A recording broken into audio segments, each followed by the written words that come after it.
Just to give a little background on the CSU Abolition Network, formed in response to 2020 and some of the summer protests against police brutality, and has been working since that time to kind of promote abolition across California in higher education and across the nation and the globe. And so there's been a number of efforts that we've been working on, especially the abolition of campus police. But we also are very firmly in support of abolition globally, and this includes support for Palestinian rights and justice. We work with student organizers in our abolitionists to reimagine a future without a police state, without a military, without Israeli occupation and colonization. There was a call and from us asking that this is really urgent, and CSU Operation Network immediately responded. This has been really a labor of love from everybody, and I appreciate the people in Palestine really late at night for joining us. This is really great, and these are the conversations that we should be doing. Founded in 1988 at Birzeit University with the provision of legal assistance to students and teachers who were arrested for carrying books and attending classes in homes and community centers when all Palestinian universities were closed by Israeli military order. Since then, the campaign has sought to expose the systematic obstruction of Palestinian higher education in the West Bank and Gaza Strip. Closure of cities, hundreds of military roadblocks, and the construction of the apartheid wall that prevent thousands of students and teachers from reaching their schools and universities.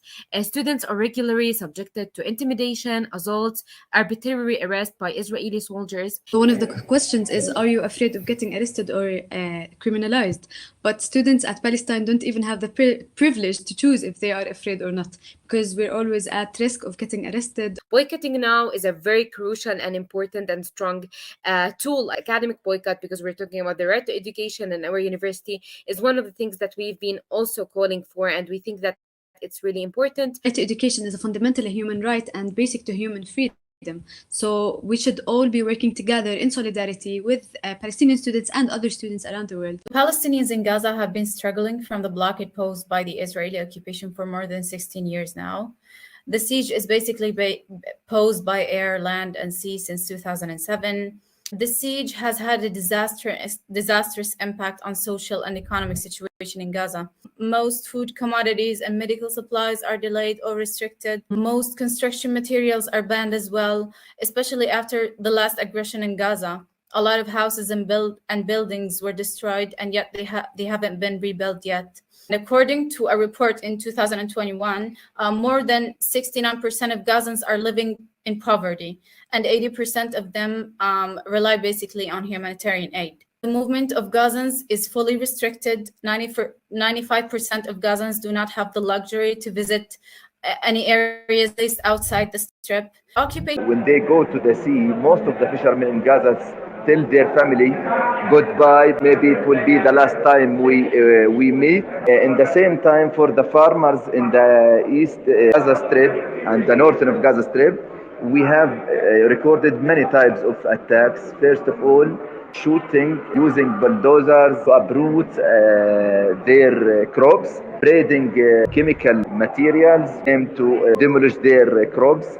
In the same time, Israeli occupation steal our aqua water. So many types of plants were changed as we have bad water. In the same time, even the Gaza beach is not also safe for the people to swim or to use. This is because of the Israeli occupation attacks and policies. With the blockade, most of the exporting and importing of goods is not available, which is make it difficult for the farmers and fishermen.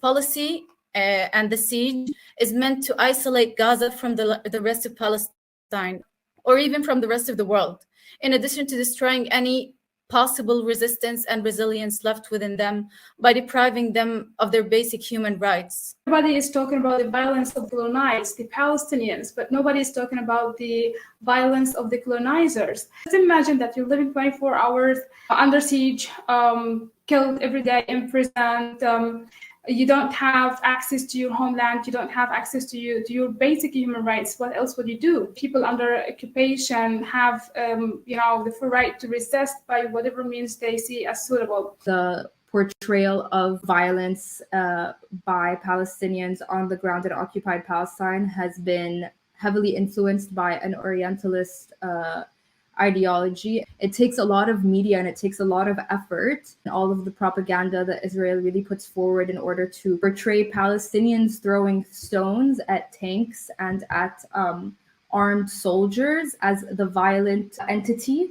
Palestinians have a right to their own self-defense, and if Palestinians aren't allowed that right, but Israelis are, then that comes from a very racist standpoint. Since when does a colonial power care about the interest of the colonized? The circle of violence will not be broken until the reason of violence is eliminated.